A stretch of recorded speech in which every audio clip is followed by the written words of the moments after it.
Hey there, and welcome. Today we're going to gear up and go on a bit of a safari, but not for animals. We're heading into the wilds of the English language, and we're hunting for some of the trickiest, most fascinating creatures out there. Words that look alike, sound alike, or, sometimes do both.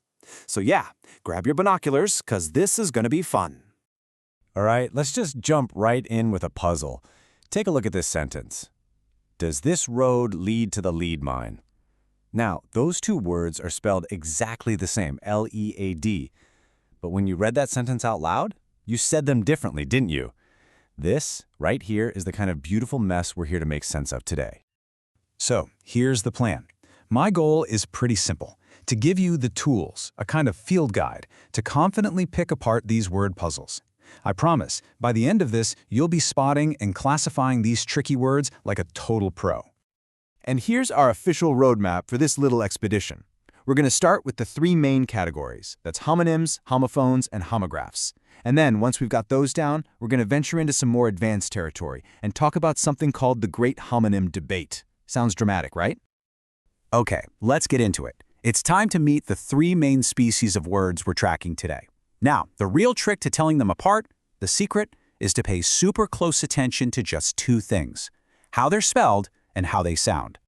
First up, we've got the homonym. Now, the clue is right there in the name. Homo means same and nym means name, so these are literally words with the same name. They look the same on the page, they sound exactly the same when you say them, the only thing that's different is their meaning. For instance, think about the word bank. You can go put your money in a bank, or you could go have a picnic on the bank of a river. It's spelled the same, it sounds the same, but those are two totally different things. That is a textbook homonym. And here are a couple more you've definitely seen out there. You might see a grizzly bear in the woods, or you might have to bear with a difficult situation. You could tell a lie, or you could just lie down for a nap. See the pattern? Same spelling, same sound, totally different meanings. Pretty straightforward, right? Okay, moving on to our next category. Meet the homophone. And again, listen to the name. Phone is all about sound, right? Like a telephone.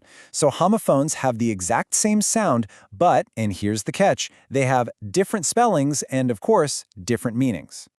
A classic example is HOUR, like 60 minutes, and OUR, as in something that belongs to us. If I just say them, our, you literally can't tell which one I mean without context. But when you see them written down, it's obvious they're not the same at all. And that brings us to our third and final creature, the homograph. You guessed it, the clue's in the name again. Graph has to do with writing. So homographs have the same written form, the same spelling, but, this is the big one, they have different sounds and different meanings. And hey, look at that, we're right back where we started, the word L-E-A-D. As a verb, to guide, we say lead. But as a noun, that heavy metal in a pencil, we say lead. Same exact letters on the page, but two completely different sounds. That is a homograph. Okay, everybody, take a deep breath. This is the aha moment. This little chart right here is your ultimate cheat sheet. It lays it all out perfectly. For homonyms, it's same spelling, same sound. For homophones, it's same sound only. And for homographs, it's same spelling only. The one thing they all have in common? A different meaning. Seriously, this chart is the key. So, now that we're all feeling like experts, let's pull back the curtain a little bit. Because it turns out that even the actual experts, the linguists who do this for a living, well, they don't always agree on these exact definitions. Things can get a little messy. And I'm not just making that up. As Asher and Simpson wrote way back in 1994, the relationship between these terms can be, well, let's just say not entirely clear. So the nice, neat lines we just drew, they get a little blurry in the world of linguistics, especially around that first word we learned, hominin. So here's the other camp. Some linguists, like Fromkin and Rodman, use the term homonym as a big umbrella category. For them, if words sound the same, that's it. They're homonyms, regardless of the spelling. So under this broader definition, words like to, and to all count as homonyms. So it really just boils down to these two ways of looking at it. You've got the strict view, which is what we learned first. A homonym has to have the same spelling and sound, like bank and bank. And then you've got the broad view, where they only need the same sound, which means that homophones like to and to are really just one type of homonym. So, what's the big takeaway here? Honestly, whether you're team strict or team broad, it doesn't really matter for everyday life. What's important is knowing that these categories exist. They're amazing tools that give us a way to talk about and appreciate just how wonderfully complex and, yeah, sometimes confusing our language really is.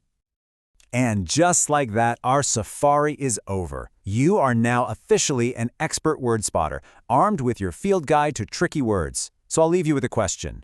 Now that you know what to look for, what other homonyms, homophones, or homographs are you going to start noticing out there in the wild? Happy hunting!